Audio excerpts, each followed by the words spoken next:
आदरणीय दर्शकों, आपका एक बार संस्कृत अध्ययन के इस भाग में हार्दिक स्वागत है। आज हम कादंबरी के कथामुख के बाद उसका पूरा विवरण बाणभट्ट की ही शैली में जो कुछ है उसे सुनाने जा रहा हूँ, जो आपके अध्ययनार्थ प्रस्तुत करने का विचार है हमारा, अर्थात जो आपके अध्ययनार्थ प्रस्तुत कर रहा हूँ उसे आप लोग ध्यान से सुनिए और अपने सुझाव से हमको अवगत कराइए। धन्यवाद।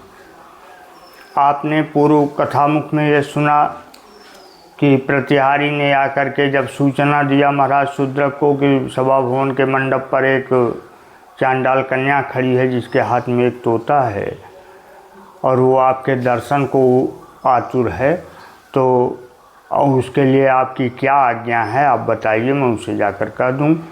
तो महाराज शूद्रक ने कहा कि ठीक है, उसे सम्मान के साथ बुला ले आओ। और जब वो आई तो उसने कहा कि महाराज, जिस प्रकार सभी रत्नों का खजाना समुद्र होता है, यानी सभी रत्न समुद्रों में पाए जाते हैं, उस प्रकार सभी गुणों के समुद्र आपको मैं सभी रत्नों में से, जैसे एक रत्न सबसे अधिक प्रतिष्ठित होता है, उसी प्रकार पक्षियों में से यह एक पक्षी रत्न तोता हमारे सामने हमारे हाथ में है, इसे मैं आपको अर्पित करना चाहती हूँ और इसीलिए आपके सामने आई हूँ। और उस तोते को महाराज ने ले लिया, उसे उचित पुरस्कार दिया और उसके बाद उसे विदा कर दिया। फिर तोते से उन्होंने पूछा कि आप कौन हैं, क्योंकि आपकी भाषा जो संस्कृत की है ये तो बड़े आश्चर्य की भाषा है और मैं ये जानना चाहता हूँ कि आपको ये किसी ने सिखाया है कि आपका यह स्वतः ज्ञान है अथवा पूर्व जन्म के किसी कर्म का फल है। तो उन्होंने बताया और जो विवरण उन्होंने बताया वही कादंबरी की कथा वस्तु बन चुकी, वही कादंबरी की कथा वस्तु बन करके आई और उसी से जो संस्कृत साहित्य का यह अनुपम कालजयी ग्रंथ सामने आया उसका नाम कादंबरी है। और कादंबरी में लोगों के प्रेम, 3 लोगों के प्रेम कथा का विस्तृत वर्णन है।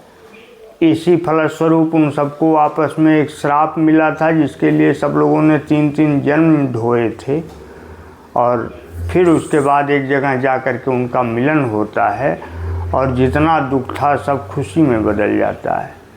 इसी कथा को कथा वस्तु बना करके बाणभट्ट द्वारा एक ग्रंथ का निर्माण किया गया जिसका नाम कादंबरी है। किंतु दुर्भाग्यवश 2/3 भाग के पूरा करते करते बाणभट्ट की उम्र पूरी हो गई और उसके बाद के हिस्सों को उनके पुत्र पुलिंद भट्ट या भूषण भट्ट ने, जिन्हें भूषण भट्ट भी कहा जाता है, उन्होंने पूरा किया। अब इसको आप मूल रूप में सुनिए और हमको अपना सुझाव दीजिए, बताइए कैसा है। धन्यवाद। पहले बाणभट्ट ने प्रार्थना किया है, मंगलाचरण हर काव्य में, हर कृति में होता है, स्वाभाविक है, इसमें भी है, इसलिए पहले मंगलाचरण से शुरू करते हैं। तो कह रहे हैं, रजोजुषे जन्मनि सत्ववृत्तये स्थितौ प्रजानां प्रलये तमस्पृशे अजाय सर्गे स्थितिनाश हेतवे त्रयीमयाय त्रिगुणात्मने नमः। प्रजानाम जन्मनि रजोजुषे, प्रजाओं के जन्म के समय जो रज गुण से युक्त हो जाता है, रजोगुण युक्त हो जाता है, जो स्थितौ सत्ववृत्तये, और पालन के समय सत्व गुण से युक्त हो जाता है, प्रलय तमस्पृशे, और विनाश के समय तमोगुण से युक्त हो जाता है। ऐसे सर्ग स्थिति नाश हेतवे, सर्ग के यानी सृष्टि के बनाने, स्थिर रखने और विनाश के कारण त्रयीमयाय, जो तीनों गुणों से युक्त रहते हैं, उस त्रिगुणात्मने अजाय, उस परब्रह्म परमेश्वर को नमः, मैं नमस्कार करता हूँ। क्यों? क्योंकि किसी भी कार्य के करने में विघ्न आता है तो ये हमारे विघ्नों का नाश करें। जैसे विघ्न इन्हीं का बनाया होता है, इन्हीं का सवाचा हुआ होता है और यही नाश भी करते हैं। इसलिए बाणभट्ट ने यह कल्पना की है मंगलाचरण में। और सबसे बड़ी बात हम आपको बताते चलें कि प्रतियोगिता का युग था उस समय। आपस में धुरंधर प्रतियोगिताएं चला करती थीं।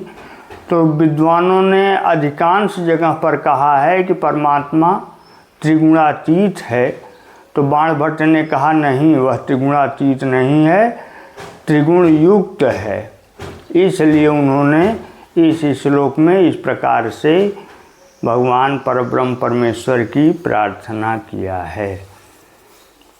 दूसरे श्लोक में कहते हैं कि जयंती बाणासुरमौलिलालिता दशास्य चूड़ामणि चक्रचुंबिनः सुरासुराधीश शिखांत साइनो भवच्छिदस्त्रंबक पादपांसवः।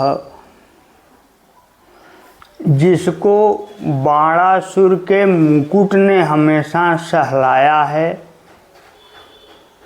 जिसने दशानन के चक्रों का चुंबन किया है, और जो राक्षसों और देवताओं के सिर के अग्रभाग पर शयन किया है, जिसने ऐसी भगवान शिव की चरण धूल की मैं वंदना करता हूँ। क्यों? उसी विघ्न नाश के लिए कि हमारा काव्य पूरा हो जाए।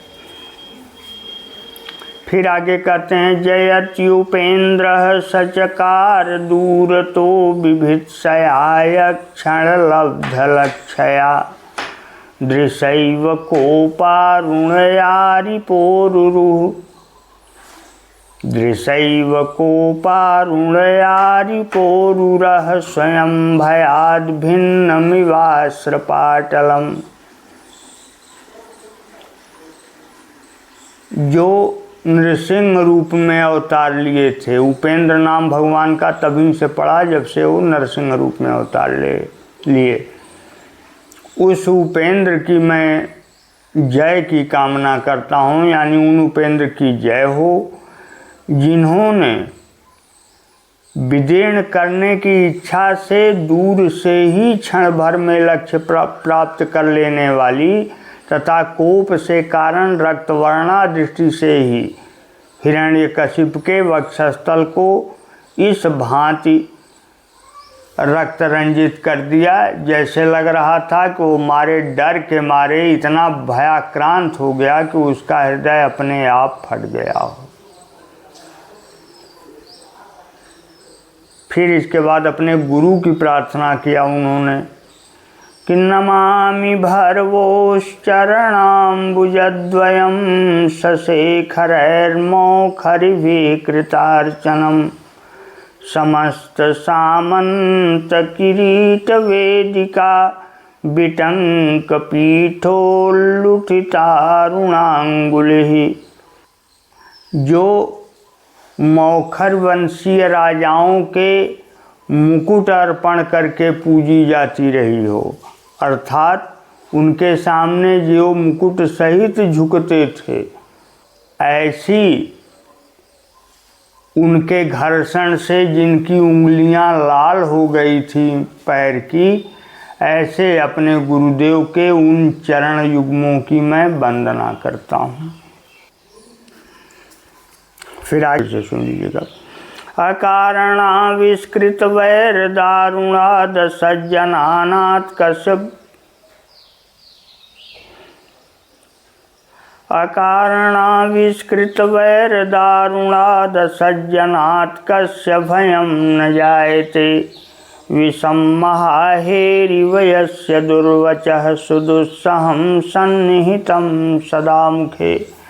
जैसे सांप अपने मुख में विष भर लेने के नाते ही, मुख में विष होने के नाते ही सांप सबके भय का कारण बनता है, कोई भी उसे देख करके डर जाता है। ऐसे ही दुर्जनों को देख करके लोग भयाक्रांत हो जाते हैं, क्योंकि उनके मुख में दुर्वचन जैसे विष हमेशा भरे रहते हैं।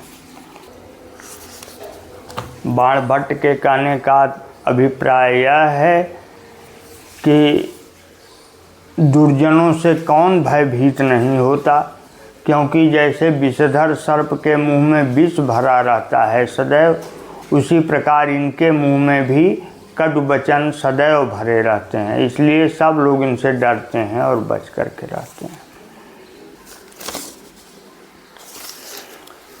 फिर आगे कहते हैं, कटुक्वणन्तो मलदायका खलास्तुदन्त्यवलं बन्धन शृङ्खलाइव मनस्तु साधुध्वनिभिः पदे पदे हरन्ति संतो मणिरूनुपुराइव। जिस प्रकार बंधन यानी बांधने वाली जंजीर जैसे सीकड़ इत्यादि कर्कश ध्वनि करती हुई अपने संपर्क की कालिख उत्पन्न करती हुई कष्ट देती है, यानी जहाँ वो बंधी रहती है वहाँ उसके संपर्क से जो निशान पड़ जाते हैं वह भी कष्टकारक होते हैं। उसी प्रकार जो दुष्ट जन होते हैं, दुर्वचन बोलते हुए मिथ्या दोषारोपण करते हुए सज्जनों को सदैव व्यथित क्रिया करते हैं, किंतु सत्पुरुष मणिजटित नूपुर की भांति प्रत्येक मनोरम शब्द से मन को उसी प्रकार आकृष्ट करते हैं जैसे नूपुर अपनी सुमधुर ध्वनि से मन को अपनी ओर आकृष्ट करते हैं। सज्जनों और दुर्जनों में भेद के लिए इन्होंने ऐसा लिखा है। जैसे दो तरह की चीज़ बांधने युक्त होती है, मणि युक्त हार और फिर जंजीर। तो एक तो जंजीर यह होती है जो गले में रहती है, खन खन खन खन करती है और उसकी धुन सबको अच्छी लगती, और एक जंजीर वह होती है जो बांधने के काम आती है। आप लोगों ने देखा होगा कि भैंस इत्यादि उसी से बांधी जाती हैं, वो भी खन खन खन खन करती है, लेकिन उससे भय उत्पन्न होता है, वो किसी को अच्छा नहीं लगती, किसी को वह अच्छी नहीं लगती। लेकिन यही उन्होंने भेद किया है सज्जनों और दुर्जनों में कि सज्जनों की वाणी उस चेन की तरह है, उस जंजीर की तरह है जिसे लोग गले में धारण करते हैं, उसकी खनखनाहट की आवाज़ जैसे अच्छी लगती है ऐसे ही सज्जनों की वाणी अच्छी लगती है। और दुर्जनों की वाणी वैसी ही है जैसे जंजीर की आवाज़ सुनाई देती है। सुभाषितं हारि विसज्जदो गलान्न दुर्जनस्यार्करिपोरिवामृतं तदेव धत्ते हृदयेन सज्जनो हरिर्महारत्नमिवाति निर्मलम्। जिस प्रकार कभी न मरने का गुण रखने वाला अमृत सूर्य के शत्रु राहु के गले नहीं उतर पाता, उसी प्रकार से सुंदर काव्य दुर्जनों के गले नहीं उतरता, वो अर्थात उन्हें अच्छा नहीं लगता। किंतु सज्जन उसी सुभाषित को अपने हृदय में उसी प्रकार धारण करता है, यानी सज्जन को वह इतना प्रिय लगता है जिस प्रकार भगवान विष्णु अपने वक्षस्थल पर कौस्तुभ मणि को धारण करते हैं। कहने का अभिप्राय यही है कि जो चीज़ें मैं कह रहा हूँ वो जो दुर्जन लोग हैं उन्हें तो अच्छी नहीं लगेगी, किंतु सज्जनों के लिए यह मैं लिख रहा हूँ और इसे सज्जन लोग ठीक उसी प्रकार से अपनाएंगे। माने हमको हमारी यह उम्मीद है, कि हमारी इस काव्य रचना को सज्जन लोग उसी प्रकार अपनाएंगे जैसे भगवान विष्णु अपने वक्षस्थल पर मणि धारण करते हैं।